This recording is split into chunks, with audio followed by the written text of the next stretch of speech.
Well, it's a real honor to be with you here today. So my name is Brian Thomas. I am very familiar with this room because I'm the worship leader here at Horizons. That's I moonlight as a worship leader. But my day job is I'm a financial advisor, and so this is actually a second career for me.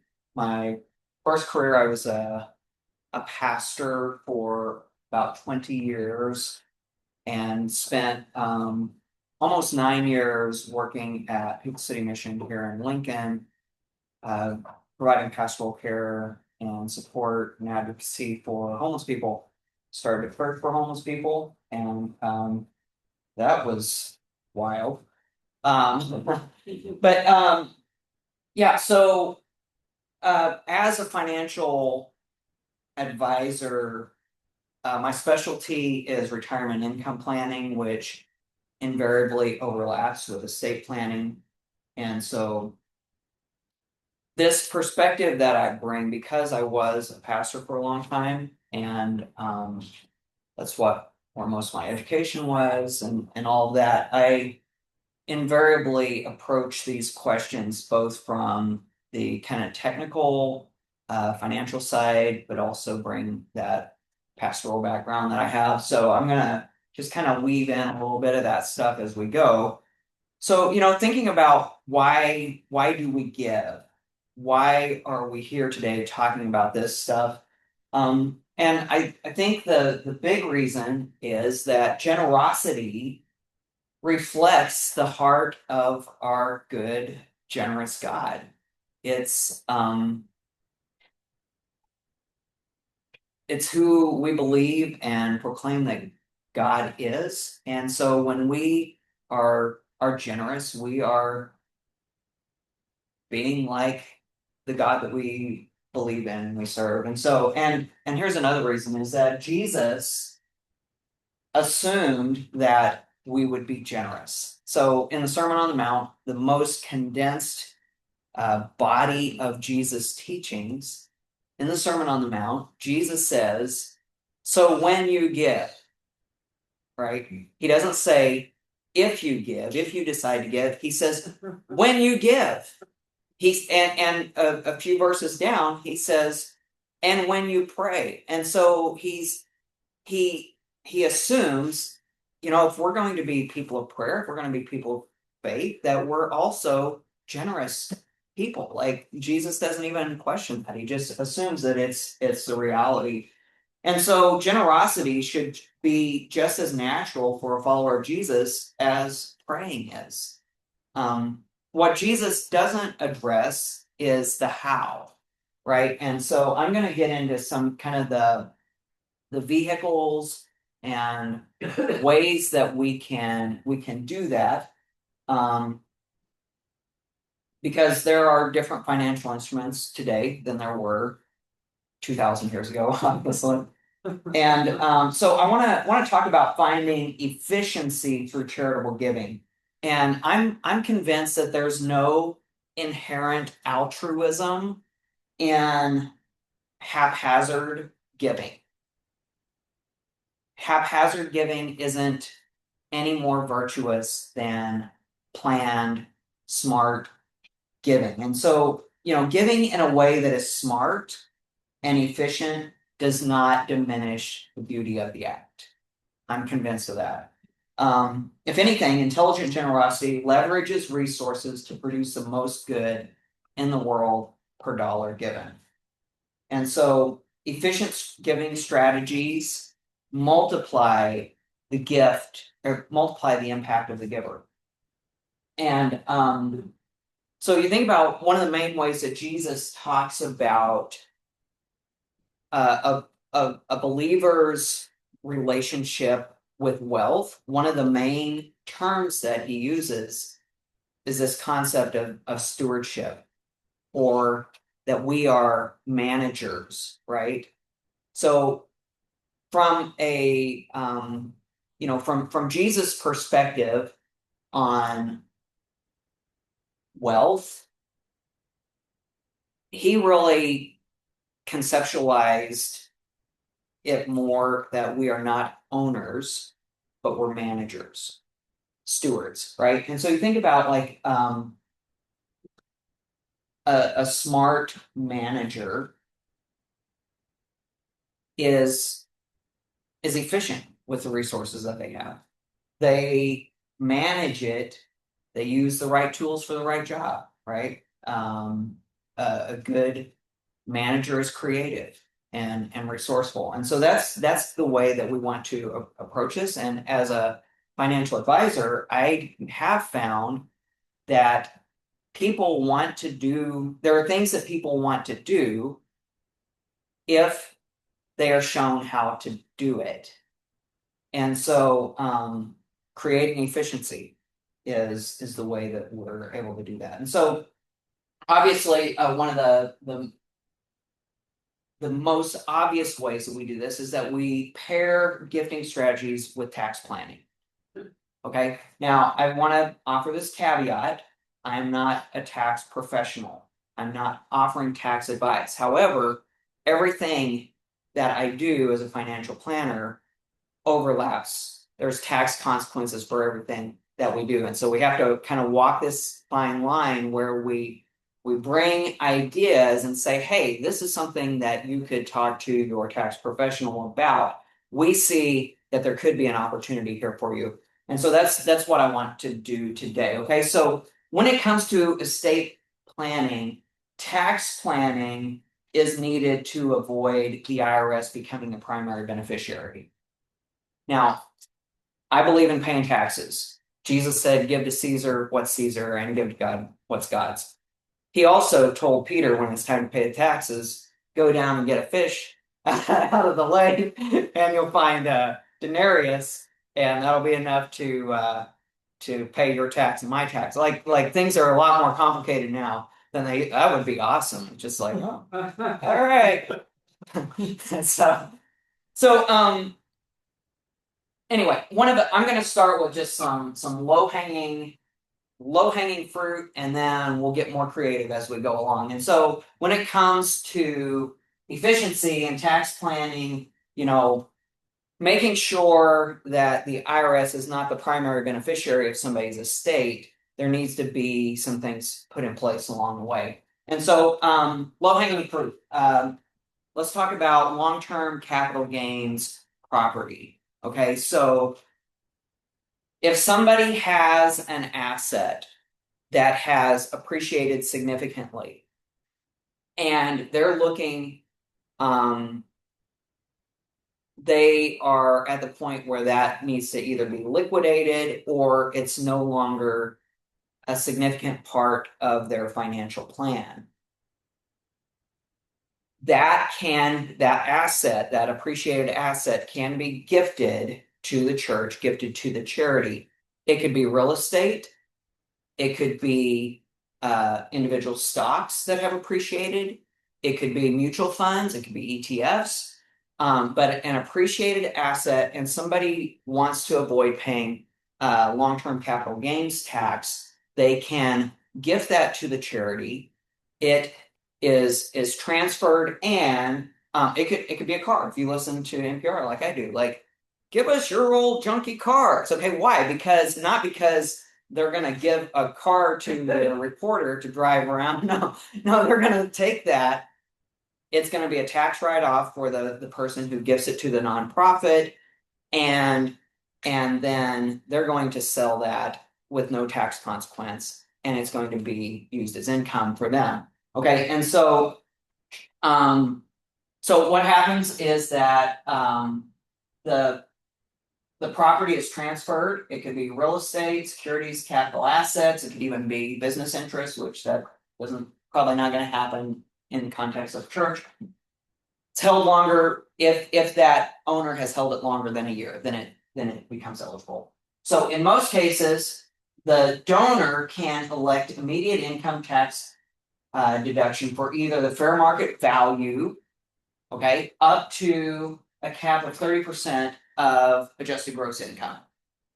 Okay, or if the cost basis is more than 30% of adjusted gross income, they could deduct an income tax of up to 60% of adjusted gross income.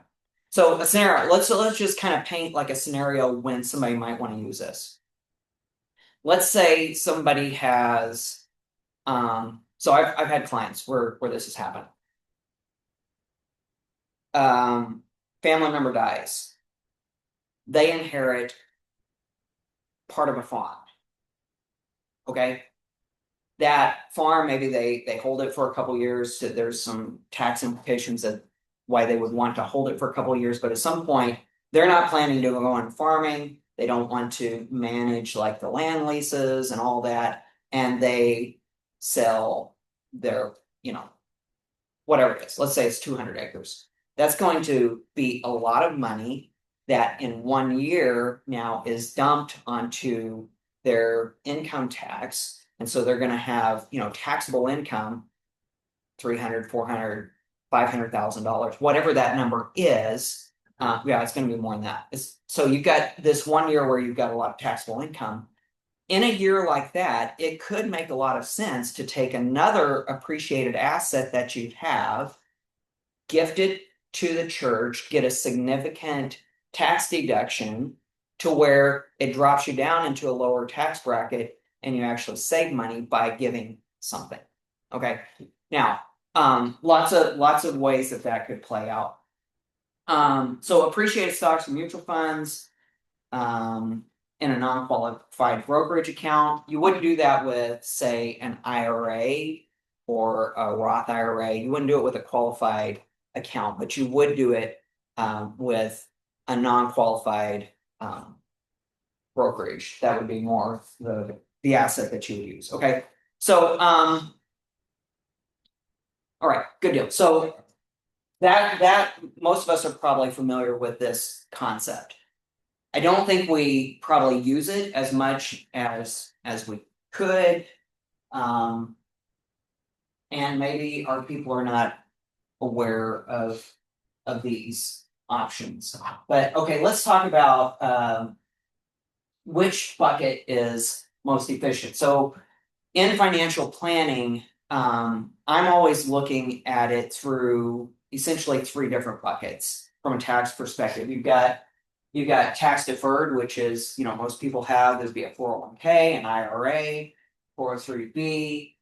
You've got tax-free money, which would be like a Roth IRA, Roth 401k, anything that has Roth. I mean, that means tax-free. You pay the tax up front. Growth and distributions are tax-free. Could also be cash value life insurance if somebody's got that.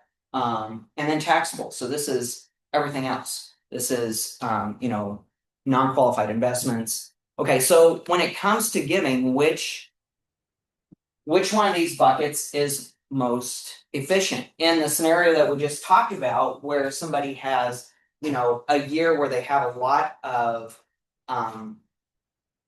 taxable income due to a windfall type event, well, that's probably where they're going to pull from this taxable bucket and, give some appreciated assets or something like that. But if somebody's older, once somebody hits 70 and a half years old or older, I can almost guarantee the most efficient place to contribute from is going to be this bucket right here, the tax deferred bucket.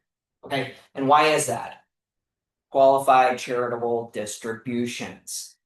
At 70 and a half, somebody becomes eligible to make QCDs, qualified charitable distributions.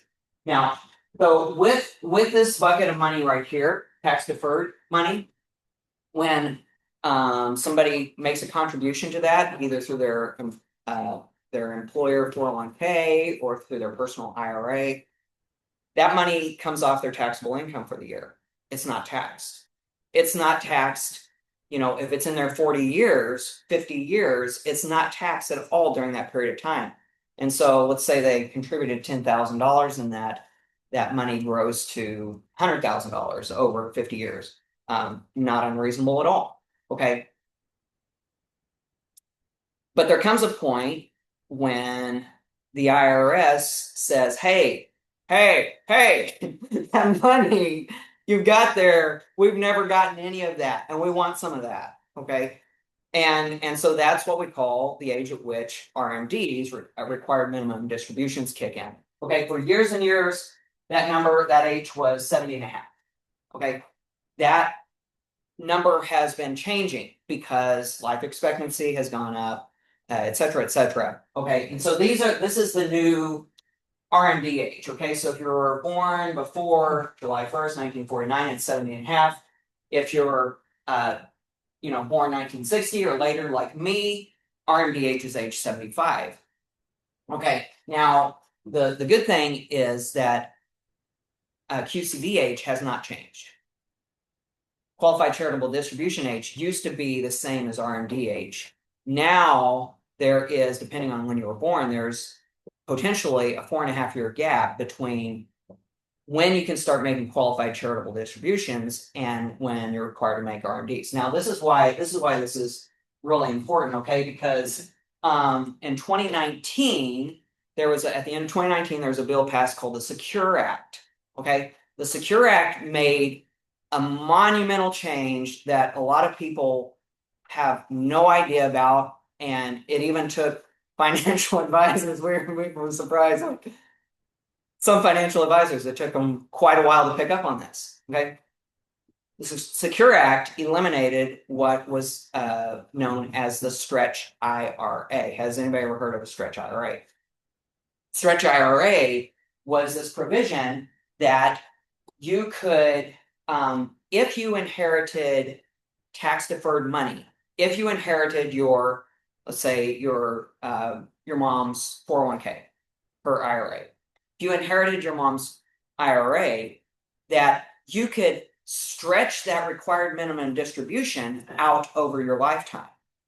Okay, so now the required minimum distribution may be, mom was, and I don't have the table on me, but let's just say she was, I'll go with an easy one. Maybe she was 74, and so 26, her RMD was 26.4. And so whatever, I'm sorry, I'm getting in the weeds. Okay. With the Stretch IRA, the required minimum distribution age now became the person who inherited their life expectancy. So what would happen is mom would contribute this tax deferred. She would leave a lot of it untouched. The child would inherit it. They would stretch those distributions out over their lifetime. And then there would be more, and then maybe the grandkid would get it and they would stretch it out. And so it was like this multi-generational thing. 2019, they eliminated that. So since 2020, Stretch IRA is no longer an option. And now there's what they call the 10-year spin down rule. So if you inherit mom's IRA, you have to spend down that money in 10 years. It doesn't mean you have to spend it, but you have to pull it out of that account and pay taxes. The problem with that from an efficiency standpoint is that, we just talked about the transfer of wealth. When are people inheriting their parents' funds? Most of the time, it's when they're at the top of their career and earning the most money that they've ever earned in their lifetime. And now on top of that, so you say, like, somebody's already in a higher income tax bracket because they're at the top of their earning potential. And now they're having these yearly distributions from a taxable distributions. It pushes them even higher into a higher tax bracket. And so it's not unusual for 40% of inherited tax deferred money to go to the IRS. Okay, that's problematic. So since the Secure Act, since 2020, the last thing that you want somebody to inherit is tax deferred money. It's much better for somebody to inherit Roth money, to inherit taxable money, like a brokerage account, because they receive a step up in basis, or to receive life insurance proceeds. The last thing you would want them to receive is tax deferred money. Incredibly inefficient. And so what you want, from a financial planning standpoint, what I advise people is if you're going to have tax deductible expenses such as long-term care expenses, you want to pay that out of your tax deferred account. If you have charitable giving you want that to come from your tax deferred account, because through qualified charitable distribution, once you turn 70 and a half, you can make an extremely efficient contribution to a charity. Now, a lot of times people say, and this has been mentioned a couple times, Randall mentioned it in his, he talked about told his mom, like, you can contribute up to $100,000. The number's actually $108,000 a year now. I don't know when he had that conversation, $108,000 a year, but it has to be transferred directly from the custodian to the church or the charity. Okay, so it never passes through, and so it's not a tax deduction, but it doesn't show up on the income statement either. Now, why that matters, because people will say, like, but my stuff is already tax deductible if I give to the church. Yeah, but okay, so here's in addition to just the general society trends of why charitable giving is going down, I think there's another reason.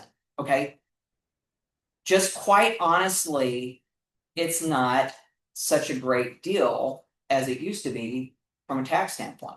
Okay, so let's talk about let's see what the next slide is. I was thinking, yeah, okay. So you think about, okay, so this is a scenario. Let's say that it's a married couple. Let's say they're 70 and a half. Okay, and they want to give $25,000 to the church in a given year. Okay, that married couple, because standard deduction for 2025 is $30,000. Married file jointly. If you're over 65, you have another $1,600. So their standard deduction is $31,600. Okay.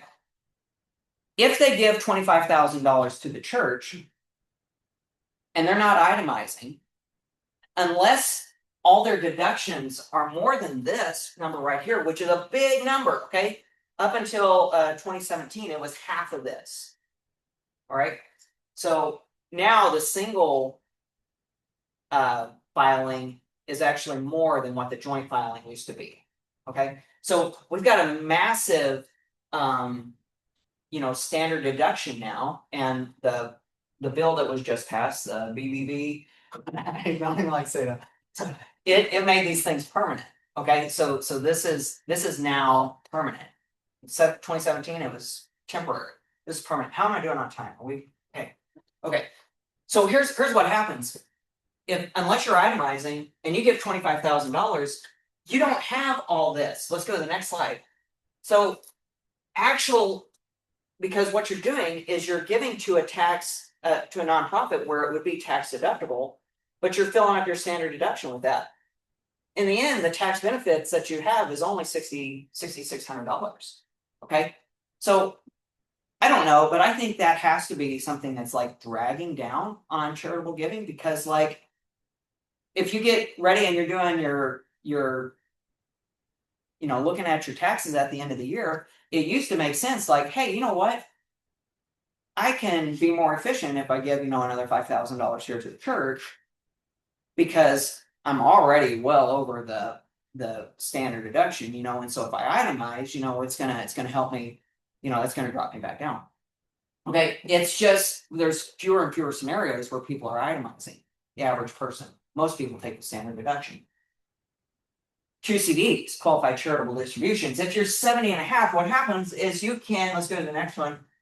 You can, from tax deferred account, remember this money's never been taxed. Wasn't taxed when it's going in, the growth wasn't taxed.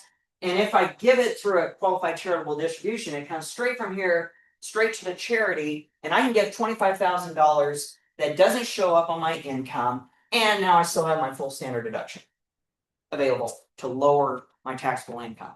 Okay? Woo! That's the kind of stuff that makes me excited. Okay. All right. So, does that make sense? Okay. All right, let's talk about, so qualified charitable distributions are huge. And as I mentioned, there is for some people up to a 4.5 year gap where between when they're become eligible to make qualified charitable distributions and when their RMDs began. And so it's a if somebody has significant tax deferred accounts, let's say they're not even significant tax deferred accounts. If somebody is 70 and a half years old and they want to give to the church, almost 100% of the time they should be using qualified charitable distributions for that. Okay. All right. Let's keep moving. Okay, let's talk about this. And Adam Hamilton mentioned this right at the tail end of his talk. Okay. One of the most efficient ways to find efficiency in charitable giving is by using life insurance. Okay, let's talk about leveraging your gift with life insurance. So one of my favorite Bible stories tells about how, and this is, I think, the only miracle of Jesus that's recorded in all four Gospels. This is how important it is. So Jesus tells a story about how, the Gospel writers tell a story about how Jesus partnered with a young boy to meet a seemingly impossible need. I'm talking about when Jesus fed the 5,000. I love this story because Jesus, first of all, he included his disciples and this unnamed young boy that we don't even know, right? He included them in the miracle, right? And through planned giving, that's what we're inviting people to do, is we're inviting people to be part of something that's way bigger than themselves, something that may seem impossible, but when we bring what we have, right? It doesn't have to be big, right? And so this little boy brings his 5 small barley loaves and 2 small fish, and Jesus says, "Give them to me," and he breaks them, and it just keeps going. All right. Now, so I love that because of the idea of inclusion, but also I'm a financial planner. I love the idea of multiplication, right? Like I like multiplication more than addition. So you know, it would be amazing if Jesus would multiply our offerings and our gifts, but more often the miracle comes through more mundane methods. And what hasn't changed is that he still invites us to be partners with him to do God's work. And so one of the most efficient ways to multiply a gift is by using life insurance. So here's ways to give life insurance. The easiest way to do it is simply to name the church or the charity as a beneficiary on an existing life insurance policy. You can split it up so many ways. Like it doesn't have to be,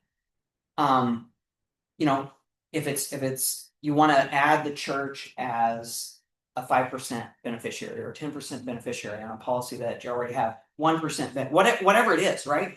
So that is literally the easiest thing to do. It's a form, whatever carrier it's with, it's just going to be a form, and you just say, I want to change the beneficiaries, and my son is 25%, and let's do it like this. My son's 24%, my other son's 24%, my daughter's 24%, my other daughter's 24%, and the church is 4. Where are we at? We're at 4%, right? And the church is 4%.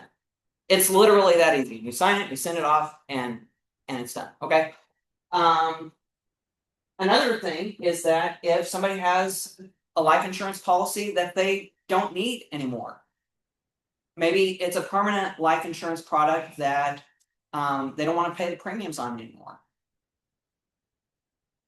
Life insurance is it's almost like real estate in the sense that you can change owners of that policy. Now, the insured is not going to change, but the owner can change, and it can change who's actually paying the premium. If somebody has a policy that they don't want or need anymore, they can gift that to the church, make the church the owner.